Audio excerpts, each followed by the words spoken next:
Coming up next on the Jeff Crilley Show, we will be interviewing the legendary host of Trey's Chow. He'll share the recipe for his success. That's just ahead.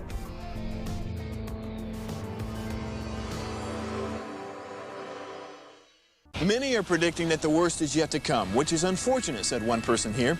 Until now, they've enjoyed the reputation of being the nation's icebox. Watched a burglar in his home this morning by webcam. As a journalist of over 25 years, stories are what make my world turn. Reporting live from the Dallas newsroom tonight, Jeff Crilley, Fox 4 News. But in 2008, I took the jump from my familiar life and started a PR firm from my home. We're talking about anyone with a camcorder like the one I'm using becomes a television network. We started slowly growing the company, and we now have over 100 clients, and we've branched into the world of live digital broadcasting. I now own 8 different TV studios and have a huge team, and the stories that I now get to share are sometimes the most important of my life. Life has a funny way of coming around full circle. This is the Jeff Crilley Show. Well, I'll tell you what, when a broadcaster interviews another broadcaster, you know it's going to be a good show. We were joking.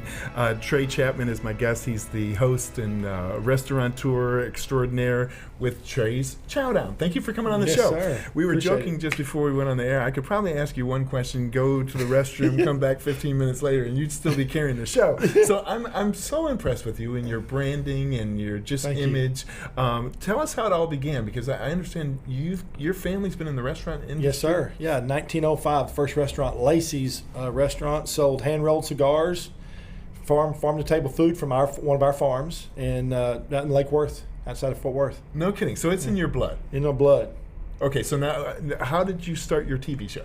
Well, we sold all our restaurants in 2005, and I started writing for Fort Worth Magazine.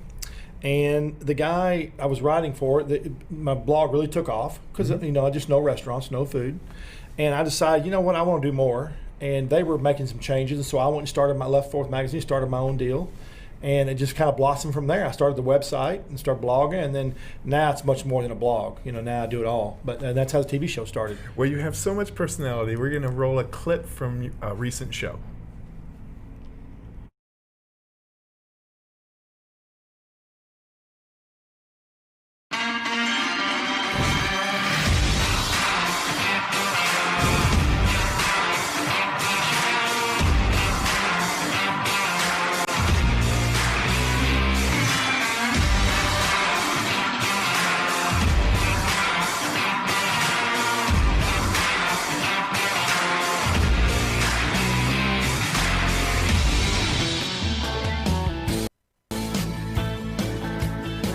Okay, here we are, everybody, back in for another edition of Trey's Chow Down Live. In the house, I have 1050 Barbecue. How you guys doing today? Good, thanks. One real quick before I go into my stuff here about going on locally, nationally. Where did the name 1050 come from? That is our address. That's Real your address. creative. Nothing fancy. Okay, because I sat for 2 days and figured out, was it a smoke? Was it this? Was it that's address? That's right. We tried to get cute with it, but just 1050 North Central Expressway. So what are you going to do when you move? Are you going if you do another location? You going to call it 1050 still? It's a good question. I think we're going to stick with the 1050 Right. name. You got to stick with. You can't rebrand it. That's right. Call it 1052, 1053. Yeah. See, now I could just watch you all day long. Where did this personality come from? Have you always been this way? Yeah, I've always been this way. My granddad was that way. My dad was that way, and I have a whole plethora of males, of alpha males in my family. Even the women are alpha males. So it just kind of all came that way. That's wonderful. Well, tell me more about the show and the show's success. And do you produce it yourself? No, I don't produce it. The Country Network produces it. What I did was, there's a lot of cooking shows. Somebody approached me about a cooking show. We were talking about cooking shows, and there's just so many cooking shows. I wanted a show that highlighted the chefs and the restaurateurs and what they go through on a daily basis. How did they get to where they are? Where did they get their creativity from? How did they get the funding? And so I highlight each restaurateur and each chef as their own brand, and I help promote them because they can't do it themselves. We've got to talk about COVID-19 because I know you're close to so many restaurant families. Yes. It's been brutal for the industry, but I'm very proud, especially here in Texas, of how resilient restaurateurs are. You see it on the front line. Yes. What are you seeing? You know what? We talked about that today on my show today. I had celebrity chef Blaine Stanford from Grace and Little Red Wasp, and that's exactly what he said. I asked him the same question. He said to me he is proud of how much support Dallas-Fort Worth has given their chefs and their restaurants, because people could have folded up and not. In other parts of the country, they have not. But people have done takeout. They've done delivery, and they're in the restaurants. Matter of fact, he's sold out on the weekends. Back to being sold out on the weekends, which is great. Well, you and I are both big fans of Emily with the Texas Yes. Restaurant Association, and she told me that she's had a really good relationship with Greg Abbott. Yes. She understands that he's in a crisis, and the last thing he needs is somebody, asking for too much. Yeah. And I think that's one of the reasons why the Texas Restaurant Association Yes. has been so strong throughout all of this. Yes, you're exactly right. It's her direct line to him and his team. What they've done, Emily's done a fantastic job. They are out. That whole organization changed when she got hired there. Yeah, she's a perfect person to lead that She organization. is, and she's smart.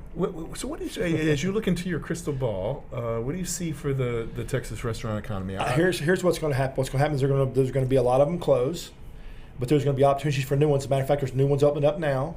And what's going to happen is a lot of them are going to be so broke they're going to walk out and leave what's there. And so you're going to have an opportunity for a lot of new restaurateurs to come in for a little money and to make it happen. So I think on the positive side, the restaurants will come back. It's just going to be some new and different concepts. Yeah. Well, I think what a lot of people don't know, especially if they're not in the restaurant industry, is that the margins are very thin on a restaurant anyway, right? Yeah, very thin. Unless you can sell a lot of alcohol, it's very thin. Right. Yeah. Right. So you also are a big media star. You're constantly on the local news. We've got a clip from Fox 4. Let's go ahead and roll that.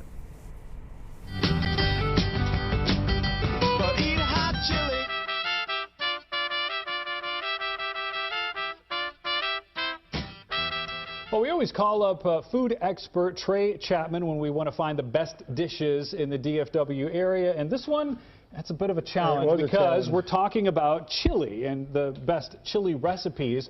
And that's hard because, so many people have so many different ways that they like chili. Very much so. It was very challenging. I spent 3 months going to various restaurants all the way from Paris all the way out to Weatherford. Right. And you have your own criteria. Yes, I do. Yeah. My criteria is based on a flavor profile. So I don't like beans. Some people do like beans. But in Texas, those are fighting words, and my blog and my article explains that. But none of these chilies have got beans except for the vegan chili. Well, and we were just talking. I judged a chili contest once, and I was told in Texas we don't have beans in the chili. So, and that's how I grew up, because I grew up in the north, and so it was a little different when you come down here. It's very different. Yeah, they're and fighting people words. are really serious about that. Yeah, I know, they're very serious. They're fighting words. All right, so let's start. What do we have here? All right, over here we got Texas Spice, and Texas Spice is in the Omni Hotel in downtown Dallas. Okay. It's an all chef-driven concept. Everything's all prepared fresh. This is their red chili, and it has ground beef, strip loin, and pork belly. It has both proteins, beef and pork. So a combination there. Combination. Okay. It's a red, and it's got a little heat to it, and then they also serve it with their fried bread, which is stupid delicious. You were telling me you're kind of addicted to that. Yeah. All right, so and next right here. This is from the Rim in Burleson. This is Keith Hicks' Soul Glow Chili. So he says it's got soul in it, lots of love. Soul, all right. He's got beef and pork in that, and extracts to achieve a big bold flavor profile. Okay. And it's very, very good. Okay. Also, too, a lot of these guys use different cheeses, different beefs, and different ways they prepare it. So. Well, and we've got onions and cheese on this one, onions and cheese here. Yes. Yeah, just what's inside is going to be a little different. Okay. Yeah. This looks like jalapenos there. Yeah, they got jalapenos. This is 407 smoked brisket chili. Okay. And he takes his chili, smokes the brisket, and then hands chops all the brisket, and then makes the chili and puts it in the chili, and makes a chili with all his extracts and served with jalapenos, and you can see his cheese is different too, and onions. So what does the brisket do for you in a chili versus beef? I'm a big pork? barbecue guy, so it just changes the flavor profile. Versus ground beef versus brisket, it's a whole different flavor. It's a more meaty type flavor to me. Okay. Yep. Okay. And you prefer that? Yes, I prefer that. Okay. Yeah, I prefer that. All right. This is her time. This is a fantastic chili. This has smoked ribs and brisket, both of them in there. Okay. And he's got spices, he's got fresh garlic in there, but he puts 2 whole racks of ribs and a whole brisket in each batch he makes. Wow. And he calls it a meat gravy. Meat gravy. Meat gravy. And this one also, just the cheese and onion. Cheese, onions, that's just the way he serves it. Yeah, you can probably get jalapenos from him too as well, but he didn't give me any with that. Okay. All right, and finally. This is Anvil Pub in Deep Ellum. I'm sorry, that was her time. They're in Arlington.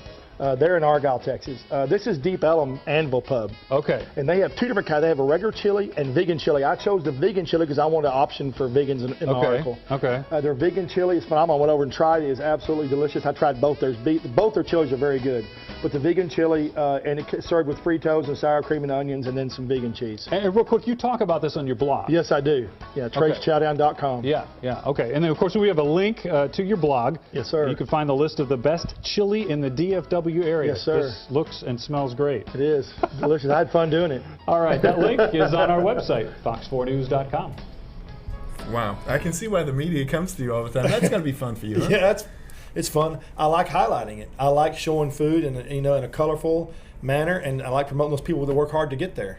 Well, something I love about you is it seems like you could go from the kind of hoity-toity to the greasy barbecue. That's exactly right. And float between societies. Yeah, exactly what I do. Yeah. How is that? So my wife was a film critic for many years, and I noticed something that happened in the film critic world that you would become a snob, and suddenly you couldn't enjoy just a Deuce Bigalow film. Yeah, that's right. Yeah.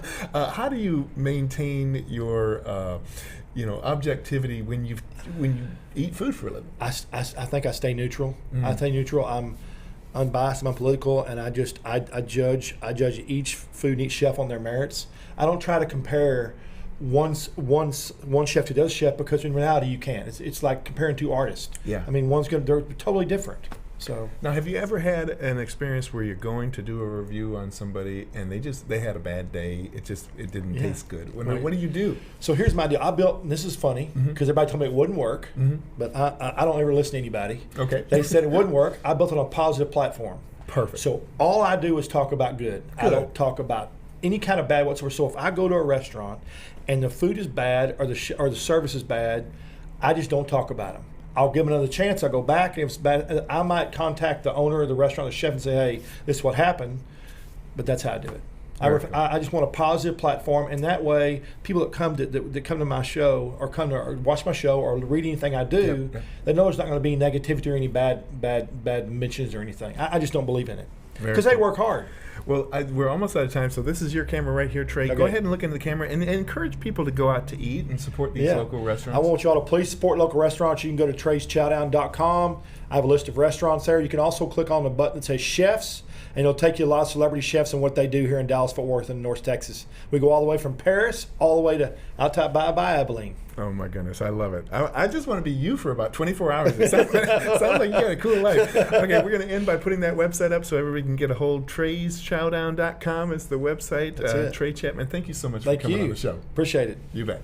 And that's it for now. We'll see you next time.